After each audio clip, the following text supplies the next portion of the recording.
Здравствуйте! Тема нашей сегодняшней лекции посвящается причинам возвращения князя Михаила в оккупированную турками Абхазию. Как известно, именно в результате возвращения князя Михаила в Абхазию послужило разным домыслам и кривотолкам в его адрес. Его стали обвинять в измене российским интересам. Такие историки, как Дьячков-Тарасов, как Бороздин, придерживаются изменнической версии. А такие историки, как Георгий Алексеевич Дзидзария, Зураб Янорович Анчабадзе, отрицают измену князя Михаила. В нашей сегодняшней лекции, опираясь на источники, мы постараемся ответить на вопрос, была ли деятельность князя Михаила изменнической или нет. Как известно, в 1853 году началась Крымская, или как ее еще по-другому называют, Восточная война. Российская империя противостояла коалиции в составе Великобритании, Франции, Османской империи и Королевству Сардиния. Начало Крымской войны поставило в сложное положение гарнизоны, которые находились на территории Абхазии, так как российские войска оказались фактически в ловушке. Со стороны моря им угрожал англо-французский десант, а со стороны гор им угрожали горцы. Поэтому нужно было срочно упразднять Черноморскую береговую линию и выводить войска. Однако сделать это было очень сложно, и даже сам император Николай I смотрел на российские войска в Абхазии фактически как на обреченные. Однако князь Михаил, используя свой авторитет и опыт, сумел вывести российские войска фактически без потерь, передав их на реке Ингур капитану Миронову. За этот подвиг князь Михаил был награжден императором орденом Белого Орла, одним из высших орденов Российской империи. После вывода российских войск из Абхазии князь Михаил поселяется в Абжуйском округе и ведет постоянную переписку с генералом Андрониковым, начальником Гурийского отряда, и генералом Риадом, который заменял на тот момент заболевшего главнокомандующего на Кавказе генерала Воронцова. Таким образом, князь Михаил фактически ведет себя как русский резидент, информируя о событиях, происходящих в Абхазии. А обстановка в Абхазии начинает накаляться. Уже в мае 1854 года в Сухум высаживается турецкий отряд под руководством Сафербея Заноко. Целью Сафербея Заноко было собрать горское ополчение для того, чтобы противостоять России. Однако князь Михаил помешал намерениям Сафербея Заноко и не дал ему собрать горское ополчение. Князь Долгоруков остался весьма доволен действиями князя Михаила. Я хотел бы вам зачитать выдержку из рапорта князя Долгорукова. В случае же высадки десантных войск князь Шервашидзе намерен держаться в Абхазии до последней крайности и только по истощении всех средств сопротивления оставит эту область. Оказываемая досель верноподданническая преданность князя Шервашидзе представляет ручательство, что он употребит и впредь свое влияние на жителей для противодействия возмутительным проискам внутренних и внешних врагов. Михаил составляет план организации обороны Гагринского ущелья в случае войны. Создает специальный отряд для обороны Самурзакана. Готовит абжуйских абхазов для обороны Кадора в случае необходимости. Ситуация в Абхазии начинает ухудшаться. К берегам Абхазии начинают подходить англо-французские корабли. Фактически начинается турецкая оккупация. В этих условиях князь Михаил едет в Тифлис для аудиенции с новым главнокомандующим на Кавказе генералом Муравьевым. С генералом Муравьевым у князя Михаила состоялась аудиенция, в результате которой генерал Муравьев предложил Михаилу либо оставаться в Тифлисе, либо отправиться на границу с Турцией. Князь Михаил высказал собственное предложение. Он попросил, чтобы ему дали возглавить гурийский отряд, который находился на территории Мигрелии. Князь Михаил хотел возглавить гурийский отряд, потому что он находился рядом с Абхазией. Тем самым князь Михаил контролировал бы ситуацию в своем княжестве. Однако князю Михаилу было отказано в управлении гурийским отрядом, и спустя месяц после просьбы Михаила гурийский отряд возглавил князь Багратион Мухранский. Между тем, между княгиней Мигрелии Екатериной Дадьяни и ее зятем, князем Багратионом Мухранским, произошел конфликт с князем Михаилом. Дело в том, что тесть князя Михаила, князь Григорий Дадьяни, находился в оппозиции к княгине Екатерине. И Екатерина стала предлагать усилия для того, чтобы князь Михаил покинул Мигрелию. Однако эти усилия не увенчались успехом. Однако пребывание в Мигрелии начинало тяготить князя Михаила.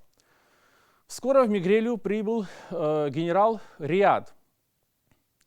У князя Михаила с генералом Риадом состоялась аудиенция. После этой аудиенции, по воспоминаниям начальника штаба гурийского отряда, генерала Услара, князь Михаил был взволнован и раздражен. По прошествии определенного времени князь Михаил отправился в оккупированную Абхазию, мотивируя это тем, что выполнял секретное предписание генерала Риада. Нужно сказать, что отъезд князя Михаила в оккупированную турками Абхазию не вызывал никаких сомнений у российских военных властей, так как князь Михаил постоянно держал переписку, состоял в переписке с начальником гурийского отряда князем Багратионом Мухранским и генералом Бебутовым. Однако вскоре отношения к князю Михаилу начинают меняться. Его начинают подозревать в измене интересам России. Причиной тому был рапорт князя Багратиона Мухранского на имя главнокомандующего на Кавказе генерала Муравьева. Нужно сказать, что рапорт в Тифлис к генералу Муравьеву доставил племянник Михаила Чачба, князь Григорий Чачба. В этом рапорте подробно указывались события с 8 мая 1855 года по 8 июня 1855 года, где князь Михаил встречался с протурецко настроенными абхазскими князьями, с убыхским предводителем Керантухом Берзеком и с турецкими военачальниками. Возможный переход князя Михаила на сторону турок был болезненно воспринят российским военным командованием. Я хотел бы вам зачитать письмо генерала Муравьева к князю Долгорукову по этому поводу. «Неприятные вести приходят из Абхазии. Владетель Абхазии, князь Шервашидзе, кажется, окончательно предался туркам». Однако князь Долгоруков не до конца верил в измену князя Михаила. Я хотел вам зачитать ответное послание князя Долгорукова. «С окончательным заключением о его поступке торопиться не следует, дабы не принять неосторожные меры, которые могли бы повредить нам в будущем и навсегда сделать врагом нашим человека, который может еще быть нам полезным». Генерал Муравьев отвечал на это следующее. «В действиях владетеля я вижу двуличное поведение против нас и турок, происходящее от волнующих его сомнений, за кем из воюющих держав останется Абхазия. Он не имеет искренней привязанности ни к одной стороне, но желает сохранить свое владение и считает себя вправе держать роль нейтралитета, забывая свое высокое звание генерал-адъютанта его императорского величества. Но в настоящее время надобно удержаться от произнесения над ним гласного приговора». А теперь давайте рассмотрим деятельность князя Михаила на оккупированной турками Абхазии. Во-первых, князь Михаил не дал туркам собрать рекрутов из абхазов. Тем самым он предотвратил участие абхазов в войне против русских на стороне турок. Он расстроил горское ополчение, которое должно было разорить Самурзаканский край. Он постоянно поддерживал переписку с российским военным командованием на Кавказе, как с генералом Бебутовым, так и с князем Багратионом Мухранским. Он отдал свое жалование, личное жалование в 20 тысяч рублей серебром на военные нужды. Интересно объяснение самого князя Михаила по поводу того, что он вернулся в оккупированную Абхазию. Я хотел вам зачитать этот источник. «Я последовал за войском, чтобы быть неразлучно с ними вместе, пролить кровь свою против врага. С этим желанием я явился к высшему начальству в Тифлисе, просил назначить в Имеретию, деревню, где мог приютить семейство. В ожидании поручения, приличного моего званию, прошел год. Начальство поменялось и не обратило внимания на мое положение, оставив меня как человека праздного. Будучи совершенно уверен в своей бесполезности, я решил, чем остаться без дела, лучше возвратиться в мое владение». Также интересно письмо князя Михаила турецкому военачальнику Омер Паше, где он объясняет ему свои действия, где он пишет как бы от своего имени, что он не может поднять своего оружия против той державы, которая защищала и возвысила его, что довольствуется одною наследственной своей землею, и что покориться туркам не прежде, как Абхазия, уступлена будет султану, чтобы не оставалась на его совести измена своему государю при временных смутных обстоятельствах, что он не может поднять своего оружия против той державы, которая защищала и возвысила его, что довольствуется одною наследственной своей землею, и что покориться туркам не прежде, как Абхазия уступлена будет султану, чтобы не оставалась на его совести измена своему государю при временных смутных обстоятельствах. Князь Михаил налаживал отношения с турецким военачальником Омер Пашой, во многом, чтобы турки не разорили Самурзаканский край. Князь Михаил прекрасно понимал, что прежде чем дойти до территории Мигрелии, войска Омер Паши пройдут через территорию Самурзакана. Поэтому, когда турецкие войска с войском вступили в Самурзакан, князь Михаил объявил себя правителем Самурзакана. Как позже объяснял сам князь Михаил, сделал он это для того, чтобы в Самурзакане была власть, и никто не смел творить насилие над мирными жителями. Дело в том, что Самурзакан оставался кровоточащей раной для Михаила. Как мы знаем, он приложил большую работу для того, чтобы вернуть Самурзакан в состав Абхазского княжества.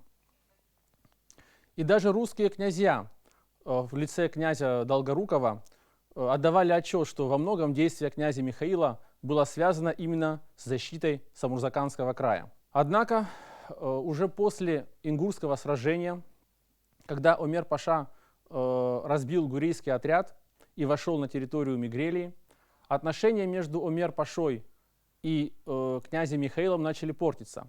Омер Паша стал обвинять князя Михаила в симпатии к российским властям. Дело дошло до того, что Омер Паша отобрал у князя Михаила Самурзаканский округ и передал его в управление дворянину Кацман, а Самурзакан был объявлен турецким пашалыком. Это вызвало ярость князя Михаила. Он со своим войском, как только турецкие войска вошли в Зугдид, отошел от турецкого корпуса Омер Паши и отправился в дом к своему тестю, князю Григорию Дадьяне. И российские чиновники стали сомневаться в измене князя Михаила. Я хотел вам зачитать документы некоторых российских чиновников. В частности, князь Эристов сообщал следующее. Владетель добился прекращения всяких раздоров, партии рассеял, привел всех к присяге, действовать по его указанию, и все успокоилось. Если бы он замышлял недоброе, давно уже стал бы тревожить наши границы. А действительный статский советник Дмитрий Кипьяни сообщал: Михаил Шарвашидзе, узнав, что 700 абхазов было отправлено для пополнения турецкой армии в Анатолию, настоял на их возвращении на родину, и народ остался довольным. Даже генерал Колюбакин, с которым у Михаила были неприязненные отношения, отмечал следующее: Михаил Шарвашидзе черкесских предводителей до ныне удерживал от сборов и действий наступательных. В дальнейшем ситуация стала складываться для турецкого военачальника Омер Паши крайне плачевно. Он был разбит российскими войсками, и вскоре турецкие войска вынуждены были покинуть территорию Мигрелии и Абхазии. И тут стал вопрос, как же быть с князем Михаилом? Генерал Муравьев, главнокомандующий на Кавказе, стал обвинять Михаила в измене. Создалась специальная комиссия, которую возглавил князь Кипьяни. Комиссия пришла к выводу, что в действиях князя Михаила не было никакой измены. Генерал Муравьев был недоволен и послал новую комиссию, которую возглавил генерал Бебутов. Но и комиссия генерала Бебутова пришла к выводу, что в действиях князя Михаила не было никакой измены. Генерал Муравьев все равно остался недоволен действиями обеих комиссий и направил на имя императора рапорт с просьбой отклонить князя Михаила от управления Абхазским княжеством. Однако рапорт генерала Муравьева был отклонен императором. Очень интересна выдержка разговора князя Михаила с Омер Пашой, которую составил князь Кипьяни, когда, разрабатывал комиссию. Я хотел бы вам зачитать эту выдержку. Это разговор Омер Паши с князем Михаилом. Омер Паша говорит следующее. «Говорят, вы сохраняете верность русским и переписываетесь с тифлисским начальством». На что Михаил отвечал: «Если скажу вам, генерал, что я предан султану, вы были бы вправе приписать это моему малодушию. Не считаю нужным скрывать перед вами, что моим значением и состоянием я обязан русскому государю. Обстоятельства заставили русских выйти отсюда. Я сам вывел их. Даже простой долг гостеприимства обязывал меня к тому. И я возвратился к себе домой, не имея никакого повода действовать против них. Если нынешняя власть не желает видеть меня в этом смысле, оставлю я свой дом и свое владение. В предосудительных же сношениях нельзя меня обвинить, по крайней мере, без доказательств». На что Омер Паша отвечал: «Дело в том, князь, что, оставаясь у себя дома, вы мешаете нашим распоряжениям. Требуемые же вами доказательства, надеюсь, со временем представить». Даже русские князья отмечали, что князь Михаил, действуя на территории оккупированной Абхазии, рисковал своей жизнью. И при этом в таких сложных условиях мы видим, как он общался с Омер Пашой, что он даже не скрывал своих намерений, что он не будет изменять российскому военному командованию. Он об этом говорил открыто Омеру Паше, рискуя своей жизнью. А теперь давайте рассмотрим причины, почему же был составлен акт князем Багратионом Мухранским и почему в нем участвовал племянник князя Михаила, князь Григорий Чачба.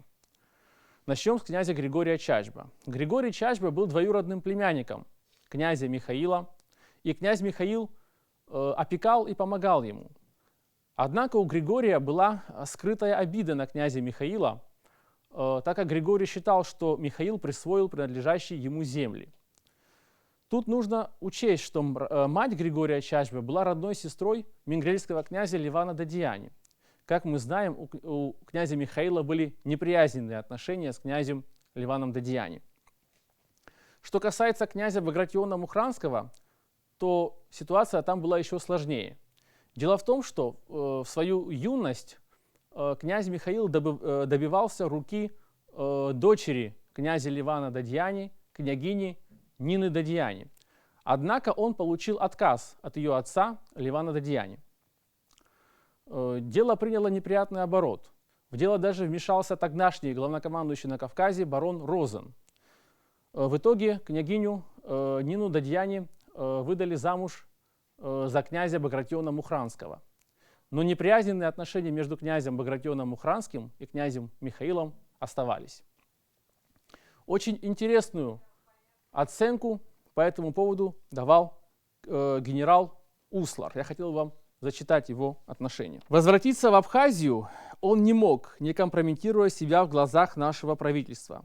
Удалиться в Тифлис или в Россию он не смел, опасаясь выпустить даже временно из-под наблюдения своего внутренние дела в Абхазии, где партии ему враждебные могли приобрести решительный перевес».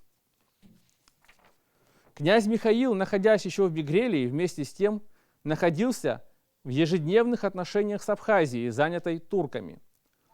В чем заключалась цель этих отношений?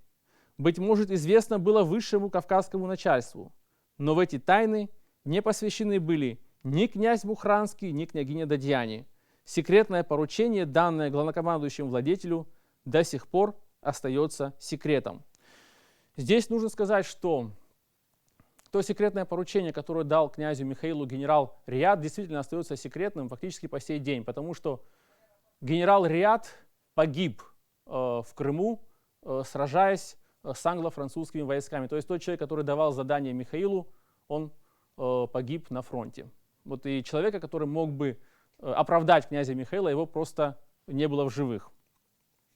Очень интересно в этом плане письмо самого государя-императора, который так охарактеризовал деятельность князя Михаила, объясняя его поведение. Легко можно объяснить его поступки последствиям положения, в которое он поставлен в двойном его качестве владетеля, обязанного печься о подвластном крае, и военнослужащего. Это письмо самого императора. Нужно сказать, что после окончания Крымской войны возвращение российских войск на территорию Абхазии было поручено князю Михаилу Чачба. А император по окончанию войны наградил князя Михаила орденом Александра Невского, высшим военным орденом Российской империи. Тем самым это ставит жирную точку во всех кривотолках в адрес Михаила. Ведь изменникам не давали бы высших орденов. Подводя итоги моей лекции, я хочу сказать, что в действии князя Михаила не было никакой измены. Все его действия опирались в первую очередь на благо своего отечества и своего народа. Спасибо большое за очень интересную лекцию, но вот возник такой вопрос. Насколько известно, что после окончания Крымской войны с приходом к власти нового российского императора взаимоотношения между абхазским владетелем и императором были усложнены, и тогда именно впервые встал вопрос до упразднения Абхазского княжества. Но потом этот вопрос был отклонен. До конца Кавказской войны княжество было упразднено только после уже окончания Крымской войны, после 1864 года. Что стало причиной того, что был поднят данный вопрос? Ну, этот вопрос в первую очередь поднял генерал Муравьев, который обвинял князя Михаила в измене. Однако ходатайство генерала Муравьева было отклонено. И император в тот момент, в 1856 году, заступился за князя Михаила и даже наградил его высшим орденом Российской империи, орденом Александра Невского. Тогда об ухудшении отношений между императором и Михаилом не было даже и речи. В тот момент, по крайней мере. Так. Спасибо.